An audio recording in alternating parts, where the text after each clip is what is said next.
জীবনে কখনো ভবিষ্যৎ ভাবতে যেও না, ভালো থাকতে পারবে না।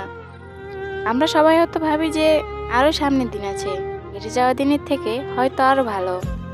কিন্তু প্রচলিত একটা কথা আছে, সেটা কি জানো? যায় দিন ভালো, আসে দিন খারাপ। আমাদের যে খুশির দিনগুলো চলে যায়, সেগুলো আর পরবর্তীতে কখনো ফিরে পাওয়া যায় না। নিজের ভুলের শাস্তি একদিন না একদিন তোমাকে পেতেই হবে। আঘাত শীঘ্রই ভোলা যায়, কিন্তু অপমান শীঘ্র ভোলা যায় না। কাঠের আগুন নেভানো যায়, কিন্তু মনের আগুন নেভে না। এই আগুনের জ্বালা বড় মর্মান্তিক।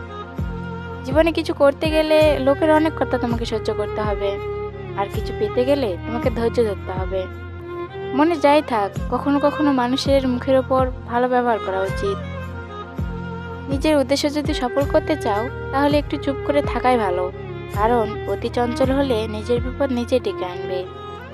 চলে যাওয়ার সময় আর বদলে যাওয়া মানুষ, এই দুটোকে কখনোই আগের জায়গায় ফেরানো সম্ভব নয়। মানুষ যদি না চাইতে সবকিছু পেয়ে যায়, তাহলে সে অতিরিক্ত অহংকারী হয়ে যায়। কথায় আছে, অভাবে স্বভাব নষ্ট। জোর করে কখনো ভালোবাসা পাওয়া যায় না। যদি তুমি চাও, জোর করলে হয়তো তাকে পাবে, কিন্তু তার ভালোবাসা কখনো পাবে না। তাই সবার আগে তার মনে নিজের জন্য জায়গা তৈরি করে নাও।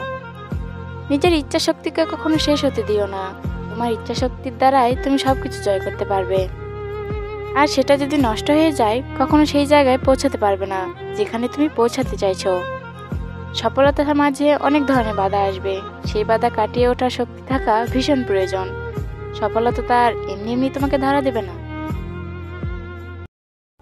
এরকম নতুন নতুন সুন্দর সুন্দর ভিডিও পেতে আমার চ্যানেলটি এক্ষুনি সাবস্ক্রাইব করে পাশে থাকা বেল বাটনটি ক্লিক করুন।